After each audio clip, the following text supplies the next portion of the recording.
Benhadad தன் ஊழியக்காரரை நோக்கி ஆயத்தம் பண்ணுங்கள் என்றான். அப்படியே நகரத்தின் மேல் சண்டை செய்ய ஆயத்தம் பண்ணினார்கள். சீரியாவுடைய ராஜா இஸ்ரவேலின் மேலே யுத்தத்துக்கு வந்திருப்பாரு. அவர் நிறைய பெருமையான வார்த்தைகளை இஸ்ரவேலின் மேலே பேசியிருப்பாரு. அதுல ஒரு ரிப்ளை தான் இதுக்கு முன்னாடி வசனத்துல இஸ்ரவேல் ராஜா சொல்லியிருப்பாரு, ஆயுதம் தரித்திருக்கிறவன் ஆயுதம் முறிந்து போடுகிறவனைப் போல பெருமை பாராட்டல் ஆகாது. அதாவது யுத்தமே இன்னும் நடக்கல, ஆனால் அதுக்கு முன்னாடியே நீ இவ்வளோ பெருமையான வார்த்தைகளை பேசாத அப்படின்னு சொல்லி ஆகாப் ராஜா அந்த சீரிய ராஜாவுக்கு ரிப்ளை கொடுத்துருப்பாரு. இதை கேட்டதும் தான் தன்னுடைய ஊழியக்காரரை நோக்கி பெனாதாத் சொல்லியிருப்பாரு, ஆயத்தம் பண்ணுங்க, நம்ம யுத்தத்துக்கு போகலான்னு சொல்லி. ஏன்னா அவரோட பெரிய கூட்டம் இருந்துச்சு. என்னதான் அவர்கள் பெரிய கூட்டமாக இருந்தாலும் இஸ்ரவேல் கூத்திரத்தோடு கூட இஸ்ரவேல் ஜனத்து கூட இருந்தது நம்முடைய ஆண்டவராகிய இயேசு கிறிஸ்து. கர்த்தர் அவரோடு இருந்த அந்த யுத்தத்தை நடத்தினார். இந்த யுத்தத்தில் ஜெயிச்சது நம்முடைய ஆகாப் ராஜா தான் ஜெயம் பெற்றிருப்பாரு.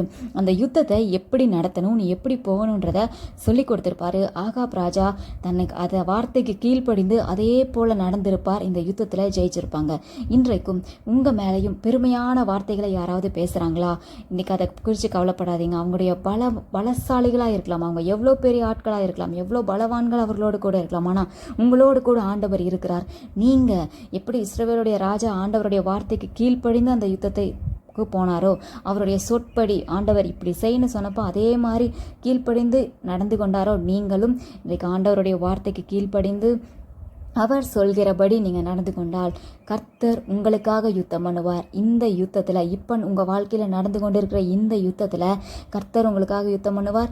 நீங்கள் தான் ஜெயிப்பீங்க. உங்களை பெருமை பாராட்டினவர்கள் அந்த சீரியாவின் ராஜா எப்படி குதிரைகள் மேலே ஏறி அவர் ஓடிருப்பார். அவருடைய எல்லா அந்த போர் படைகள் சிதற பண்ணியிருப்பாரா, எல்லாருமே முறியடிக்கப்பட்டிருப்பாங்க.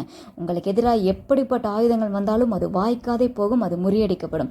கர்த்தர் உங்களோடு இருந்து உங்களுக்காக யுத்தம் பண்ணுவார். நீங்கள் செய்ய வேண்டியது ஒன்றே ஒன்று தான், ஆண்டவருடைய வார்த்தையை கேளுங்க, அதை முழு இருதயத்தோடு ஏற்றுக்கொண்டு அவருக்கு கீழ்ப்படிந்து நடந்து கொள்ளுங்கள். கர்த்தர் உங்களுக்காக யுத்தம் பண்ணுவார்.